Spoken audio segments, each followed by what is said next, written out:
Hey, so Bryce here. Today we're going to be talking about how to thrive as a virtual bookkeeper. So I'm going to go live, or not.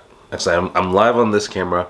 I am recording in progress. Filming the YouTube over here, and I'm also going to be filming our PowerPoint presentation here. So 3 different screens and 3 different videos all going on at one time. So I'm going to be splitting my attention, splitting my focus across those 3. So how to thrive as a virtual bookkeeper who's looking for clients. So these are the key pillars that lead to success as far as for my firm and for the 345 other firms we have mentored up to this point. So my name is Bryce Tubbs, and I'm sharing the main pillars of success to ensure that you're thriving and growing, because it took me a long time to really understand what business was truly about. And if I'd had these frameworks, these pillars, these thought processes, it wouldn't have taken me so long to go and find success. Now, one thing that I've kind of found over time is a driver I like being able to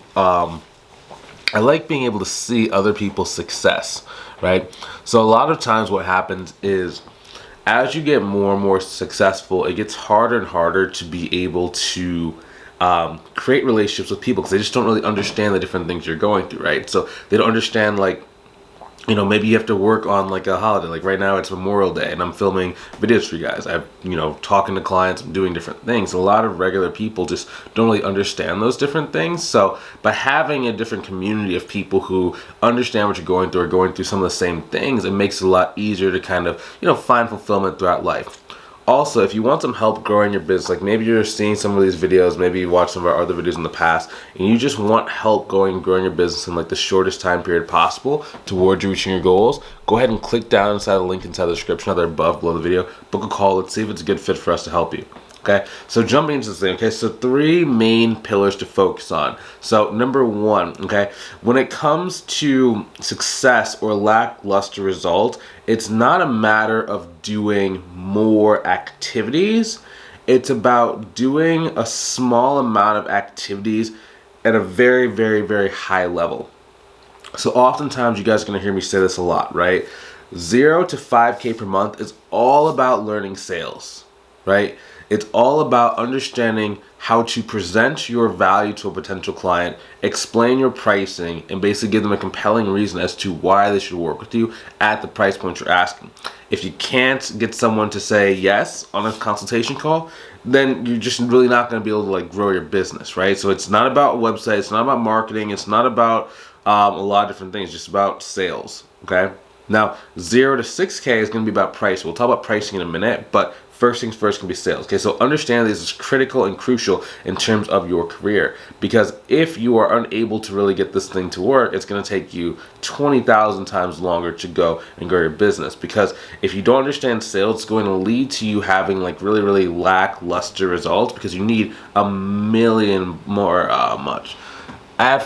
AFISNAM says, bring them on camera. Yeah, which one specifically? Have you looked at our YouTube channel to see our different reviews and testimonials? I think it's Miss SNM. I'm talking to the live person. Yeah, next thing. So pillar number 1 is going to be about pricing, okay? So first we talked about sales, and that was a prerequisite. Now we're going to talk specifically about pricing. So I'm always talking about aiming high. So we're charging an appropriate amount of money rather than charging a small amount of money per client.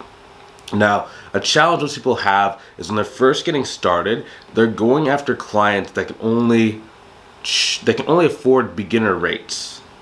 And what that causes is that not only do you not make as much money, you start to form an opinion of the market that causes you to think that all clients are like that. So for me, for example, I was going through when I first got started, I was charging $300 to $450 for my service, because I didn't really understand how to price things. So whenever I go to a business owner, they'd be like, well, I can't afford that. Can you instead do $200 a month? I would start thinking that, okay, well, maybe $450 is kind of the upper echelon, so only large companies can afford to pay that. But if I'm talking to these regular clients, then it's just I don't know if people can afford that. And that causes my average price point to go down. But then once I started getting like more coaching, I started like understanding like pricing. I started looking at some of like basically some peers, different clients. I saw like they had clients for like $3,000 a month, $5,000 a month, $10,000 a month. I was like, oh crap. Maybe it's that people. It's not that people can't afford it. Maybe it's just I'm going after the wrong people, right? Because the person would like ask like, well, what's the like revenue that your clients are doing? And be like, well, these guys are doing about like 100,000 a year, maybe 200,000 a year. It's like, well, that's your first problem. You have to go after clients that can afford to pay you more, and that's going to follow the revenue, right? So generally, you're shooting for a client that can do between that. Generally, the clients can be doing between 500,000 to about $5 million. It's gonna be like a really good sweet spot to where it's like the price you can charge is reasonable and it's gonna actually like significantly move your income forward. But then at the same time, it's not going to be such a large company you have to wait for like 6 months to get in front of like the business owner, right? When you start getting too high, there sometimes can be like a number of different layers of like red tape you have to go through in order to actually go and talk to a decision maker. So it's a little bit annoying to kind of go back and forth, and like it extends your sales cycles. Okay, so next thing, high clients will really pay based on the value. And also another reason why I really like that is because different piece of advices you give can have two different outcomes. The first is it can be very, very, very informative. The second is it can drive a lot of value. Now, these do not have to be mutually exclusive, but I've just found that when a business owner is like starting out, you can give one piece of advice and it's like, oh my gosh, it's amazing, and they'll love you forever, but they might not make as much money off that piece of advice as if you're going to a company that already has a lot of momentum, like a company that's going like 1 million to about 3 million per year. If you give them a piece of tangible outcome that actually works, it can be an extra $200, $300, $400, $500,000. And now you basically have paid for yourself and for your services for the next like 2, 3, 4, 5 years. Right? It's very easy for you to get paid a high amount of money if you've already made the person in the company money, because now there's kind of a psychological thing that some business owners have, and this is more often than not, is that they value loyalty. Now I understand like maybe you've had a job and like the company fired you without any warning. I'm not necessarily saying like for corporate companies, but when you're dealing with a small company and you're dealing with the owner on a consistent basis, they value that loyalty and they try and help you. For example, I have a number of like virtual assistants that have been with me since even before I had my accounting firm. Like back when we were trying to make e-commerce work, I used to try and do like e-commerce, and like I had a virtual assistant that was doing a lot of product research and different things like that. I'm still working with that virtual assistant today because she helped me out back when I didn't have a lot of money, back when I didn't have any success, back when things were failing, right? I can trust her that when things are not going right, she figures things out and helps me move to the next level, right? That's loyalty. There's been times in like the last like year where it's like I didn't really have like super detailed work for her to do, and like rather than just like say, oh hey, we're just not going to work together, it's like okay, we just keep her on payroll like due to like the past thing that she's done.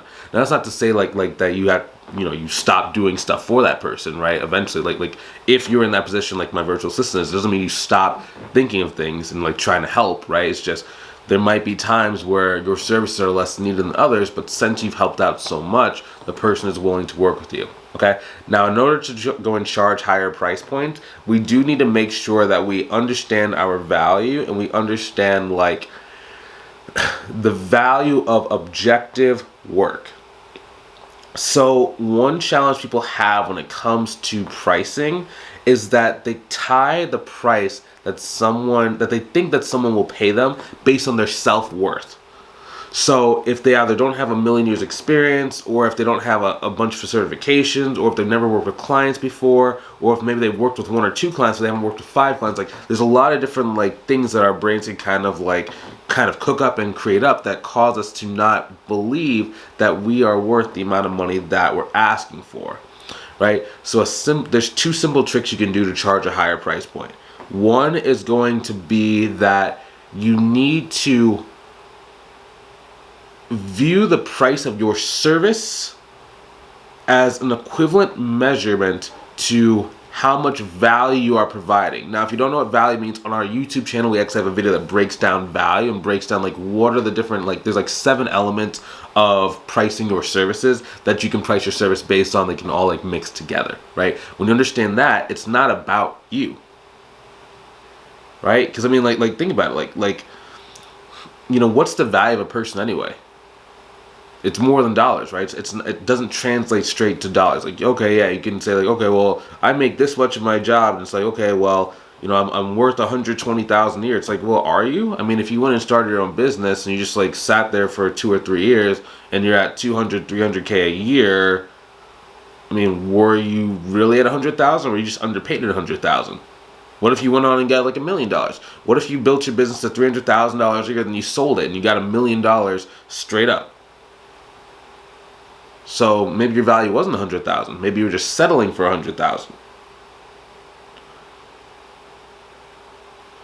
The next thing is, whenever you have a high price point, what I like to do, and this like really helped me build my price points up, was I would find a high price point, especially if it was like a cleanup project associated with it, and I would say a higher price point than what I was used to, and I would expect the person to say no.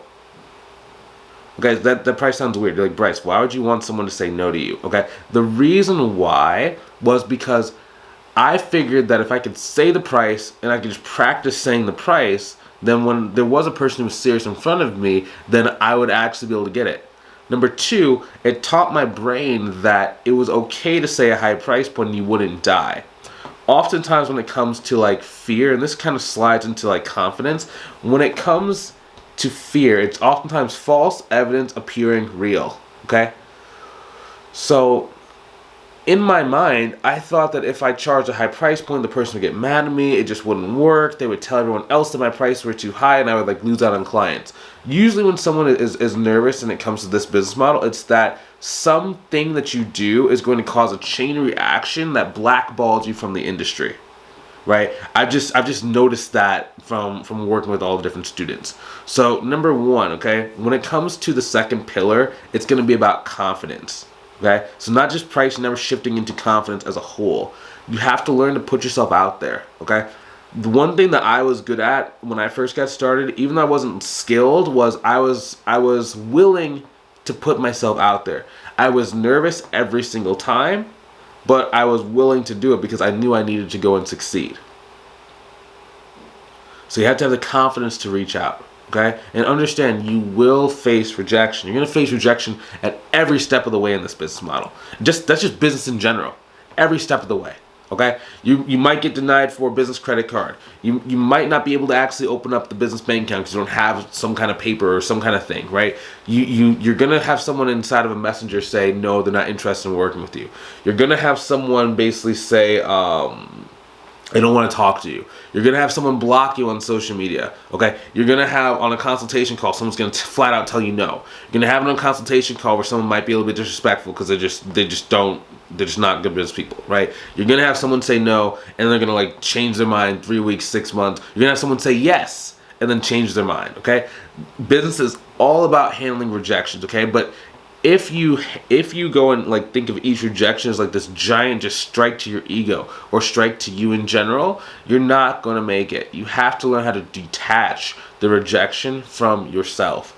There's a lot of people I know, especially, and like I had it to a certain degree, but for me, my makeup and like just me in life, I complain to keep going. I don't complain to stop. So a lot of people, what happens is like whenever someone like starts complaining, they're usually complaining as a way to kind of like to de-stress, but then move to the next thing. When I complain to de-stress, so I have the ability to keep doing it and keep trying it. And I know that baffled a lot of people when I was growing up, and that baffled a lot of people just even when I started my business. Like, well, why would you keep going? Just like it's been more than 2 weeks, you haven't made any money yet. It's like, well, you know, for a business, you know, I think I can make some money. I just don't know exactly like when that's gonna happen because I don't know. You know, I'm trying these different things out. Sometimes they work, sometimes they don't. I don't really know exactly, but I feel like I could do this. And I would come back and be like, man, that business owner sucked, man. He made me sit in his office for 3 hours, and then he ended up like just canceling the meeting. Didn't even want to talk to me. It's like, why would you do that? Or it's like, okay, well, this dentist, like, he told me to come back tomorrow. Then when he came back, the secretary told me he doesn't want to speak to me. We're like, what is going on? Like that sucks. Like, this person's retarded, right? Excuse my language, but I would say, you're just mad in the moment. And then, what that would lead to is I would just go back the next day and just try it and just try it again. Just do what I could to kind of go, right? So next thing is you have to borrow your confidence from successes, right? Okay. One thing that's going to make you more and more resilient is that every single time that you get rejection, remember the good things. Remember, like, who your loved ones. Remember any challenge you ever overcame. Remember any, like, hardships you went through. Maybe you are really good in, like, working out, and like you hit a new PR on the bench press, or you hit a PR on squats. Remember how much work it took to get there, right? Just remember where you've come from, and that will make you feel better through the rejections. The rejections are hard if you feel like this is an isolated event and you feel that, like, stuff is happening to you rather than for you. Cool. Next thing. So confidence, all this stuff's going to lead to, I'm kind of reading off my PowerPoint presentation. So this camera and this camera, I'm reading off a PowerPoint presentation. I'm killing 3 birds with like 1 stone today. Cool. So we already talked about this with quality clients, selective acceptance of clients. Okay. So when you're first getting started, your first instinct is going to be to just try and get as many clients as possible, right? Or you just accept everyone. Anyone that comes to you and wants to pay you money, you're going to accept it. Okay. Now, if you're doing this full time and like you have no other source of income, okay, you got to do what you got to do, right? Let's say you have no savings, no income, you got to do what you got to do. I understand. But if you're working a job, you have to be very selective with the client you accept because you have a limited amount of time. I'm assuming that if you're watching this video and you have a job, you might have a family as well, okay? So since you have a family, like that's taking up a lot of your time, especially if you go pick up your kids from school, you have to go wake up an hour earlier to go make lunches. Let's say you have to go and take them to like baseball practice. Let's say you have to wait at baseball practice for 2 hours and then bring them back home, right? Because maybe you live like 40 minutes away from the school. I understand there's not going to be a lot of time. So whenever you take on a client, it either has to be very little work or a lot of money per client. We need to make sure that we can hit whatever your your expenses are for like the month or for the month. We have to make sure your monthly recurring revenue is there. And also remember, business is not about just getting. It's not about how many clients you have. It's more about how much money do you make, at least from 0 to 6 figures per year. When you start getting, above that, then you can start thinking about, like you want to maybe do like some volunteer work. Maybe you want to help the startups. Maybe you want to get a bunch of clients, right? But I'm talking about when you're trying to create escape velocity. That is the velocity and the income needed to leave your job. We have to be selective in the beginning. If there's someone who's like really, really small, like maybe you can like make like a little mini course, or like maybe you can answer their question via text message, right? But maybe take them on pro bono. Like, so when I say pro bono, it's like you say, hey, I'm not right in a position to work with you as a client, but I can answer any questions you might have via text message. Now, understand that since we're not officially working together, my response time is going to be a little bit delayed, but I still want to be able to help you. Or if you need someone who's a little bit more who has better quality response time, I can refer you to a different person. It's okay to refer people, right? Don't feel like you have to take on the client. The only way you can help someone out is to take on the client, okay?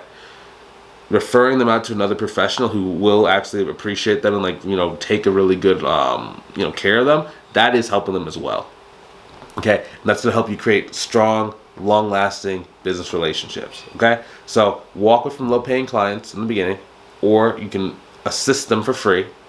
Like, trust me, like, it's okay to assist them for free. I would not overextend myself. Again, text message only. I'm not getting on the phone with them, not getting on a video call with them to give them like coaching, consulting, etc. Right? You gotta protect your time. Make room for more opportunities. Build some strong client relationships. Provide value, and make sure you respect everyone, even if they're not your client. Okay, just treat everyone with respect, even if they like treat you like not the most respectful. Like let's say they like laugh at you on a consultation call. Okay, we're still going to treat them with respect. We're just going to gracefully exit the call, right? But don't get disrespectful to people, because you never really know kind of what they're going through, and you never really know who they can refer you. I've had people who don't like me refer me great clients. I've had people who I was like enemies with and they refer to me great clients, right? So it's just like, but that's because you treat everyone with respect and dignity, and you're gonna get a lot back. Cool. So those are a couple different pillars. I know it's a little bit more strategic than tactical. If you want some more videos, we have a bunch on our YouTube channel. You can go check those out. I think I might put a link inside the description depending where you are. I'm assuming that 2 out of 3 of these cameras are already on our YouTube channel, so go watch more of our videos. Also, if you want some help growing your business, and maybe you've been thinking about starting your business, and it's just overwhelming. Or maybe you've already started a business, maybe you have like 1 to like 5 clients, but it's just not growing the way you want, and like you know that if you had a proven process, you'd be able to go and reach 6 figures. If that's you, go ahead and click the link inside the description, either above or below the video, to book a call with myself to see if I can help you inside of our mentorship program. Okay? Let's see if it's a good fit. Let's see if there's a way that we can work together. Let's see if there is a proven path that follows in line with like our methodology and our playbook that can help take you through your goals. If that's you, I'd love to see you on the call. If you're not quite ready, that's A-okay. I'd love to see you on the next video. Take it easy. Talk to you soon. Okay, I have to go and turn off like 3 different cameras. So stop there. Recording stopped.